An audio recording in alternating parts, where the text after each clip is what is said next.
Ay, yo lo único que le pido a Dios es que nos dé salud cuando lleguemos a viejo. Say hello, America. We are part of the new U.S.A. Hello, everybody, and welcome to Qué Pasa podcast, our watch-along podcast for Qué Pasa U.S.A., leading up to the 50th anniversary of the airing of the first episode of it back in April of 1977.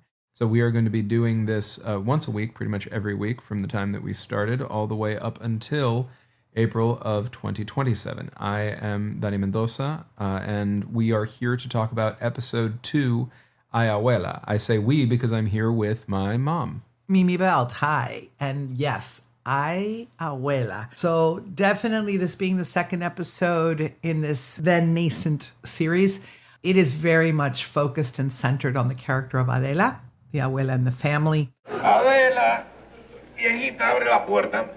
Te prohíbo que me vuelvas a llamar viejita. With a subject that is very core to the Latin culture as a whole, certainly the Cuban culture, and that is what happens to folks as they age, particularly in your family, and the fear, the very real fear in Cuban families and in Latin families in general of being put away in a home. Probably even more so, more ingrained in the culture is this notion that the children of folks who are aging feel a tremendous responsibility. Put someone of my family in a home. Never. So that is the subject of Ay Abuela. At the core of it as well is Adela's fear that she's not useful to her family anymore, or that she's maybe not with it, or not modern enough for some members of her family, that she feels she's a nuisance. Her grandchildren do make her feel intentionally or unintentionally to be a nuisance because of the things she says and does. Particularly, she is much more opinionated and strong as a character than her husband, Antonio.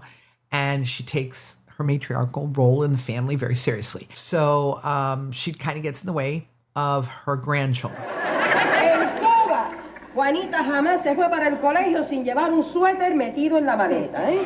I don't care if you took sweaters to my mother in Cuba, but we're not in Cuba, and I am not my mother, okay? Then there is the inevitable comedy of errors that results from not understanding the language and not speaking English, where she overhears a conversation and mistakes it for a conversation about putting her in a nursing home. So that in a nutshell is the episode. And then, as is the format of this podcast, we each take a moment or a part of this episode, deconstruct it, and talk about it from our perspective. So I guess I'll start us off, and that is because, again, although it's the overarching theme, I think it's really interesting to kind of explore the moment that Adela pokes her head back in the door after she's had one of many fights with her grandchildren over the course of the episode, and has left the house actually just wearing her slip and her blazer to go to church, pokes her head back in the door and hears them, the tail end of a conversation where they've been talking about maybe we should get her some rose bushes to keep her busy and keep her happy,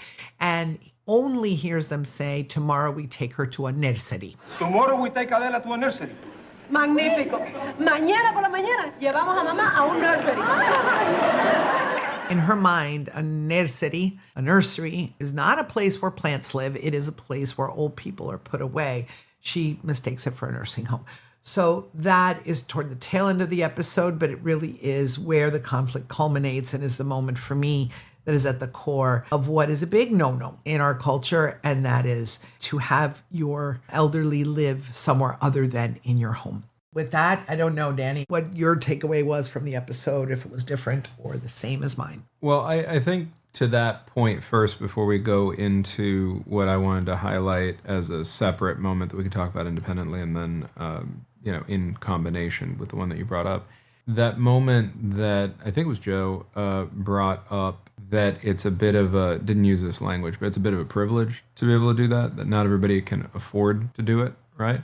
Not everybody has somebody at home, was what was cited specifically, to be with older folks, implying that unlike Adela and Antonio, who were very physically not everybody is equally self-sufficient. And especially for a story that centers a, let's say, lower middle class family in Little Havana, a working class family in Little Havana in the 1970s. Es que yo no sé cómo hay gente que ponen a sus viejos en un home de esos. Mami, no lo hacen porque quieren.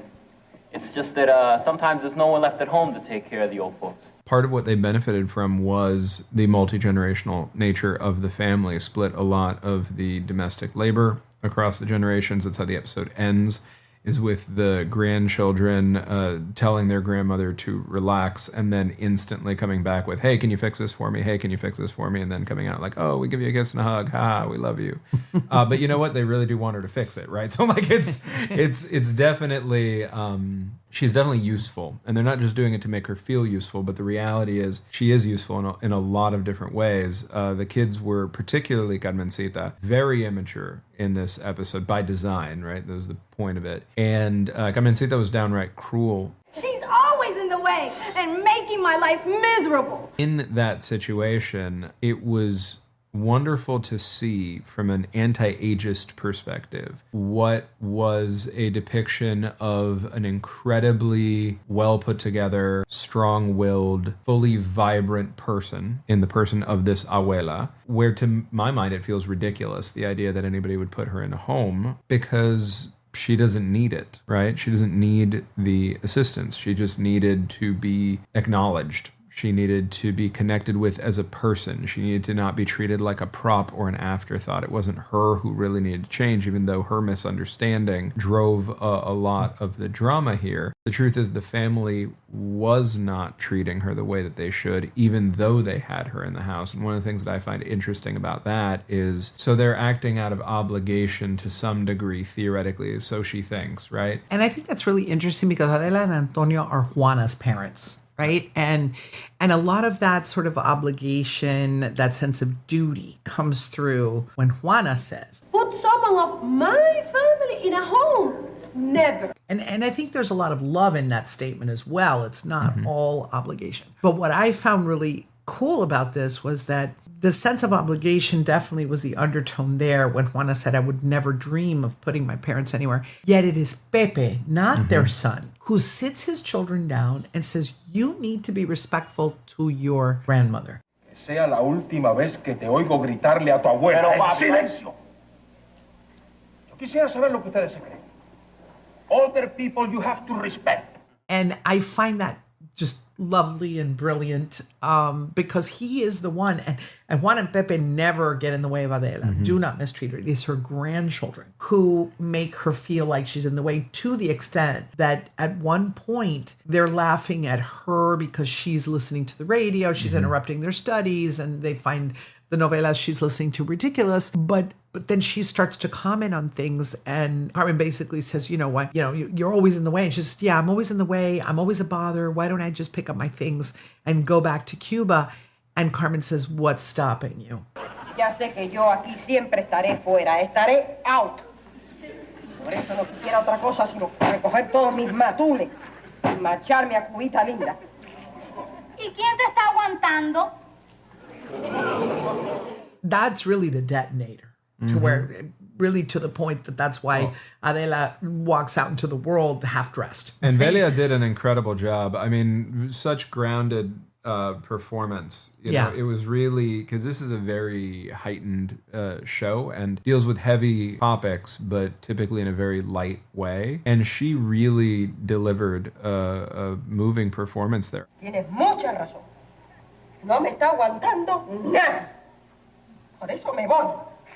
I felt her pain. I was hurt with her, in hearing that. That's actually the moment that I want to dig into. But before we do that, I just want to finish up mentioning that the thing that about what you just brought up that I think is really important to highlight is this show isn't lazy, right? This show doesn't do the tired stereotype in a lot of sitcoms, predominantly not Latino sitcoms, but to some degree, as the years go on, you look at something like the George Lopez show and you get stuff like this, right? Very, very tired, I don't get along with my in-laws shtick, right? Pepe, not a trace of that in this episode, you know?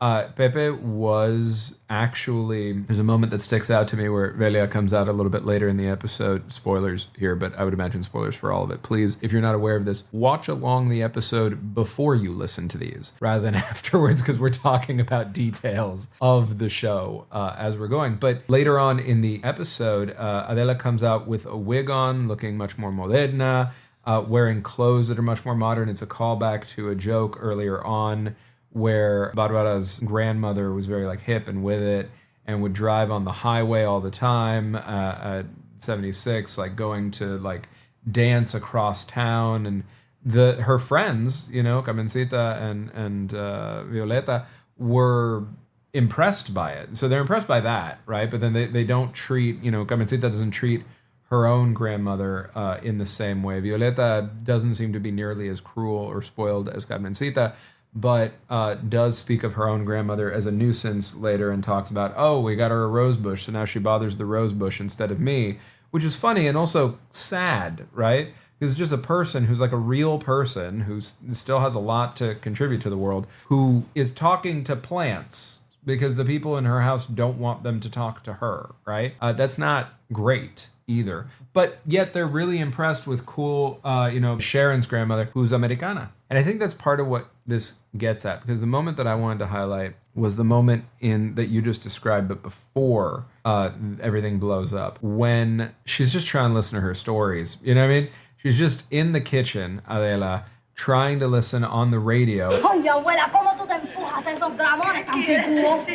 Dramones, picos. Carmen, take it easy. She likes her soap operas. Pues quiero que sepa que la inmensa mayoría de las historias esas están sacadas de la vida real. ¡Ja! Pues real basura. It's not her fault, the room that the radio's in. The kids can go study not at the kitchen table. They can go study in another room, right? She's listening where she can listen. It's one of the pleasures that she has in her life. It reminds her of things earlier on in her life. It reminds her of a place that she had to leave, that she will never get to see again, you know? And she also just enjoys the story. She enjoys romance, like hundreds of millions across the history of humanity. Billions of people enjoy romances, right? And yeah, silly little telenovela romances a lot of the time. There are a lot of reasons why people enjoy that do not need to be looked down on. And I think because these kids, particularly Carmencita, going through that pesadez of teenagehood that a lot of people go through, was also dealing with trying to figure out her identity. And I think this is what the story was getting at to some degree. And be like, I'm not like that. I'm not stuck in the past. I am not the things that maybe get hung on me at school that I associate with where my family comes from. So I'm going to reject this even more. And I'm going to reject my grandmother as the most prominent representation of that, because she is louder than Antonio, because she is even less Americanizada than, Carmencita's parents, right? It is that I found that was really compelling there, because thematically what I find this episode to be about more broadly, like specifically it is exactly about that ageism and that inner conflict. It was wonderful to have an episode really about the grandparents, that inner conflict of, well, what is it that you can contribute? And then finding a way to do that in a show that is ostensibly for and about teenagers. They had to make it the teenagers didn't get it, right? That's the way in, so the teenagers have a lesson to learn in the episode. All that's great. I still found it all the more powerful, and I think this is the secret sauce for the show in general, or more often than not. Through the comedy, they're exploring really profound questions of identity, especially as it relates to not just intergenerational family living, but to the immigrant experience. And I can't think of a better example of that in this episode than that exact conflict of her trying to connect up with these stories, and her granddaughter, instead of approaching with any kind of, forget about respect, what about curiosity? What about, what are you into about this? Why do you like it? No, calling it tacky, judging her for it, being incredibly rude about it. And Adela takes a while to get mad. She puts up with it while this little girl is talking over her damn show, right? Like, she is dealing with it in this shared space in the way that a person deals with things when they've had to deal with them their whole lives. Yeah, right? and actually, that comes on the heels of a series of things that happened right before that radio show. That she really, you're right, she stuck with this for a while before she lost it, because prior to that, Carmen's ripping her apart about what she's wearing, and she says, well, I want you to know that back in Cuba, a woman my age would be dressed in very dark colors, meaning, look at me, I'm at least wearing brightly colored florals, and Carmen takes it the totally wrong way. En Cuba, ya yo a estos años estaría vestida siempre de oscuro. Huh. Well, maybe in Cuba you'd be in style, pero aquí estás fuera, out of it. She's not even listening to what she's saying and doubling down. And Adela takes it and takes it and takes it. I think, too, what you said in terms of, the cultural aspect of it, what added and compounded to the conflict in the kids' minds, and the kids wanting to be closer to people like Sharon's grandmother, who was more with the American culture and less departed from it, like Adela is this notion that both Adela and Antonio constantly repeat things are better in Cuba. Mira, mi vida, en Cuba ni un pordiosero se atrevía a I salir a don't la calle. care how they wore them in Cuba. Goncho, why couldn't you just leave them alone, huh? We all know that feeling, because I grew up with that too. I don't remember Cuba. I was 2 years old like Joe when I left.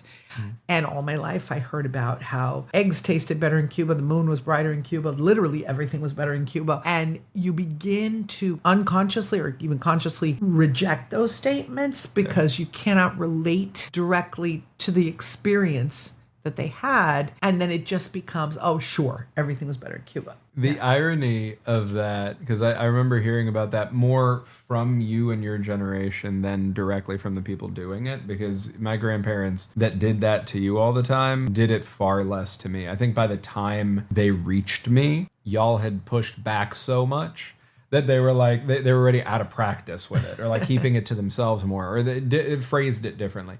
But I'll tell you, the irony is they were probably right about some of that stuff. Right. I mean, some of it is rose-tinted glasses and that sense of loss and regret over a home that you can never return to and a time that you can never return to, which is more universally accessible than even just in the immigrant experience, because all of us can't return to a time before. None of us can return to our youth, right? But like within that, yeah, maybe there was less light pollution where they lived in Cuba and the moon actually was brighter. Maybe the eggs were better because they were locally sourced and not factory farmed. I don't know. Like there are real things in there that if the generations found a way to talk to each other more. There's this thing I talk about in the other stuff that I do for work called the penguin problem. It's me referencing a study in Scientific American that was a linguistic study where we put a bunch of people together to talk about what's a penguin. Everybody's like, I know what a penguin is. That's a penguin.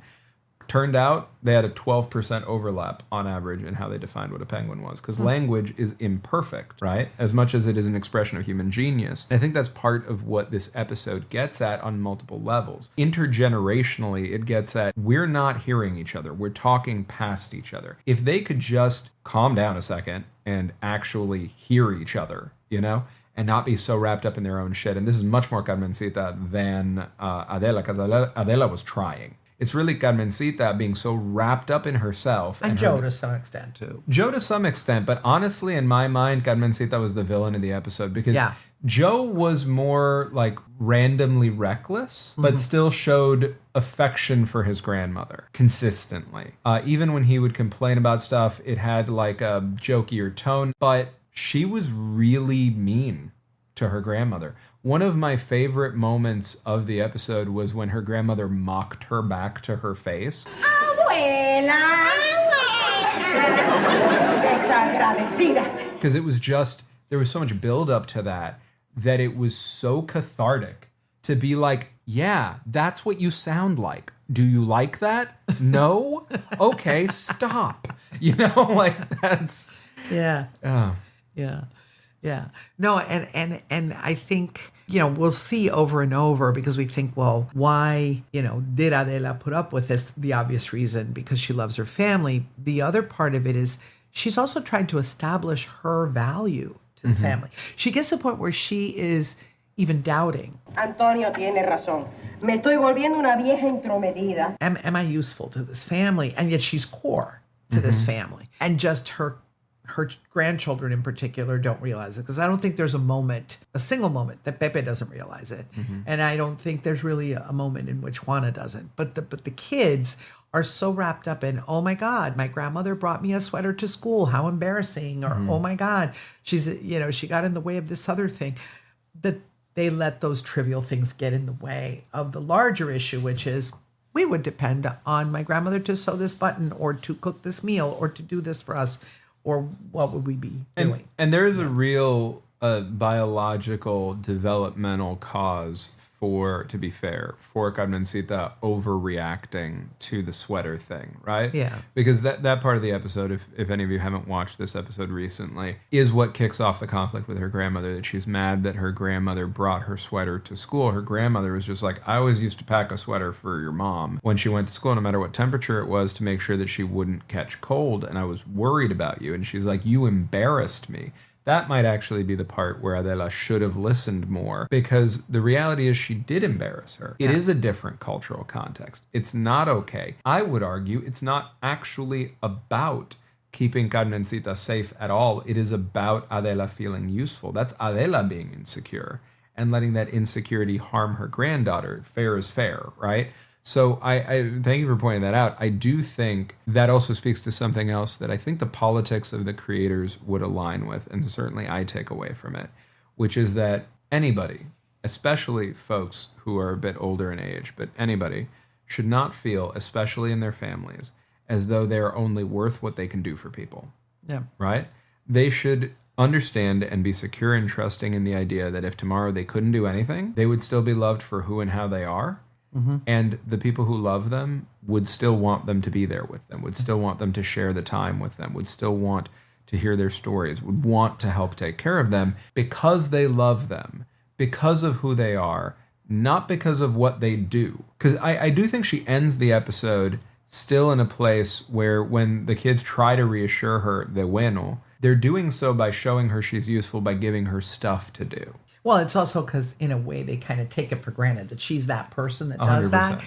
But I think what you say is absolutely true. But I think it also speaks to the fact that women, particularly of Adela's generation, were conditioned as young women, as girls, as little girls, to believe that their value is in what they do for others. So whereas Adela would take a sweater to her granddaughter, I remember stories of your dad, of my husband, and his grandmother, who he was very close to.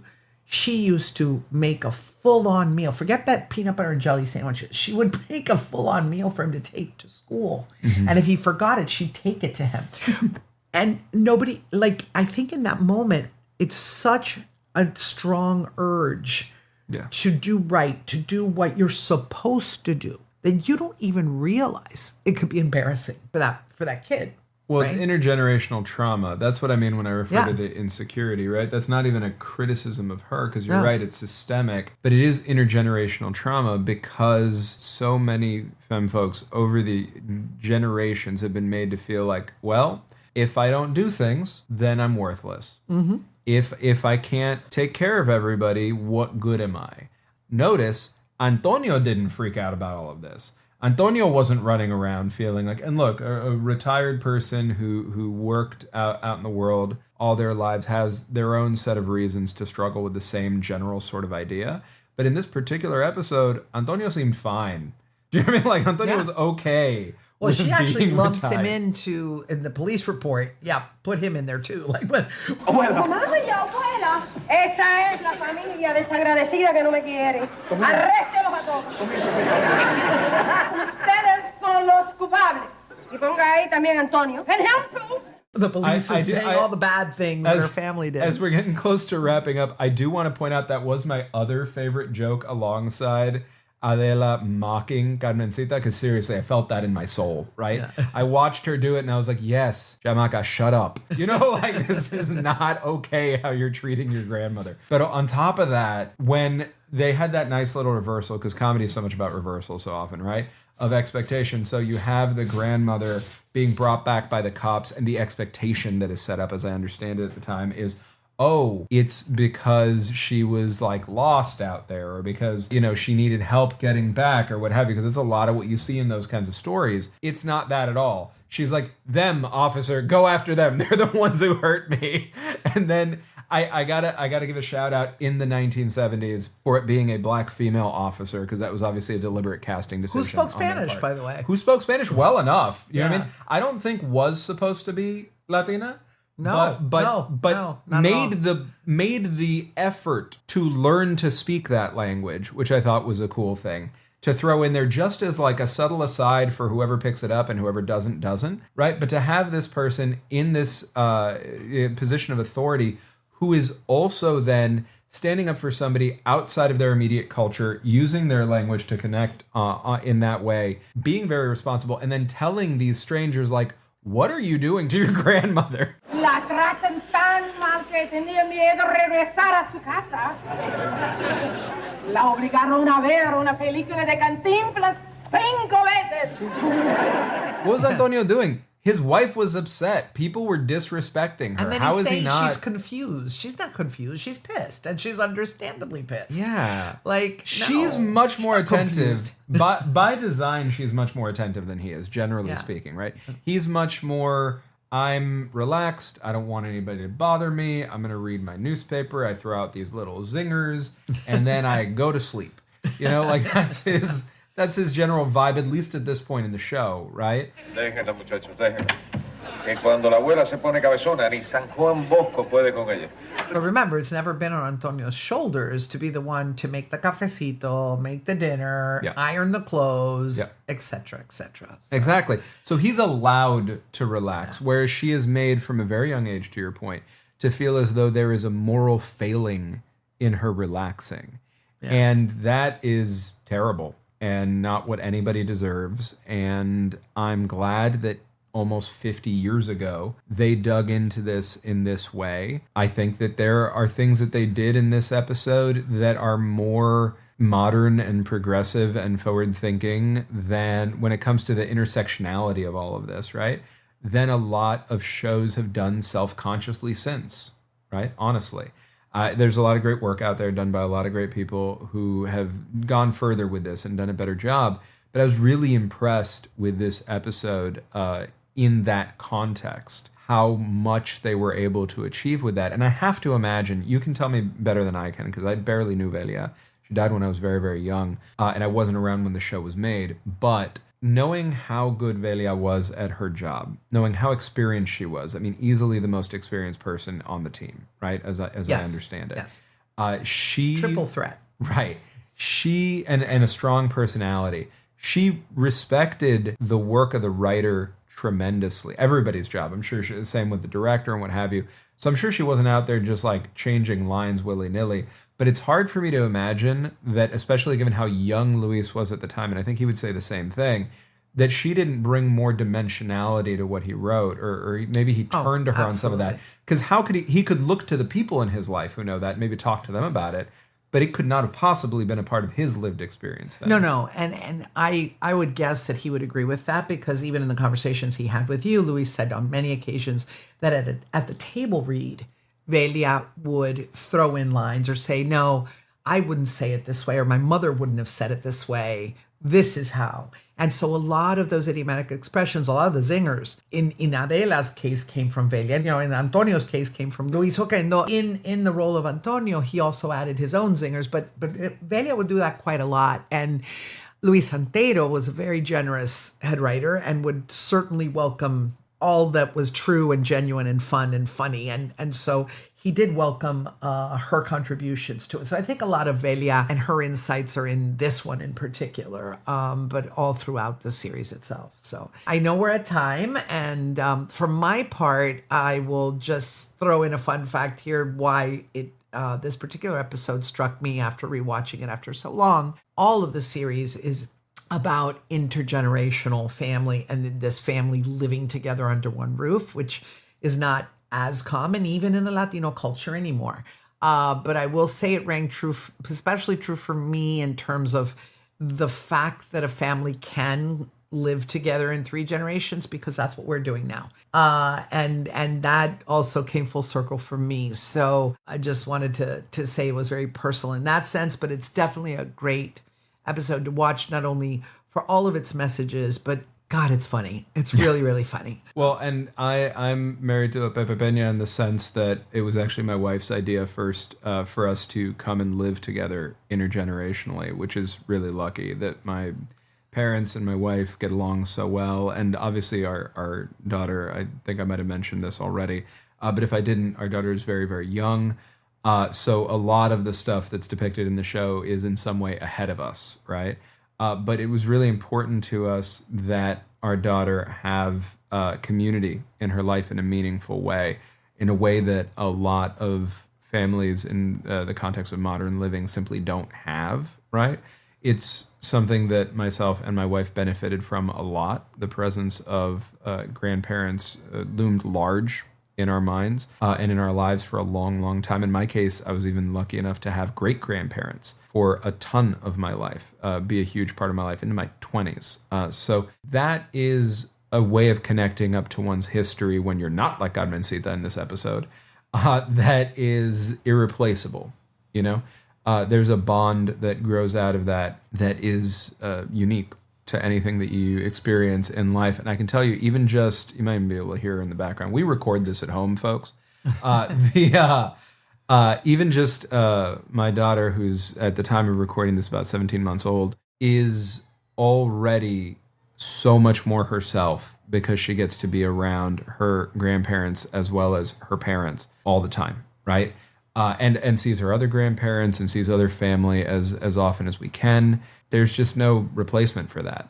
When you have good relationships with family, not everybody does, not everybody needs to. I'm not a believer in family just getting a pass, right? Family's a verb, family's a choice, it's a decision we make every day. Family's who shows up, right? But I'm lucky enough that the people who I live with and the people who we see, you know, more often than not, are the people who show up, not just for us, but now for our daughter, in the case of my mom, her granddaughter. And this episode is a great reminder of the need to find ways to actually reach each other. You are for sure hearing her, because I can hear her, and I don't know if our editor is going to be able to take that out. So we're going to jet to go help out with that.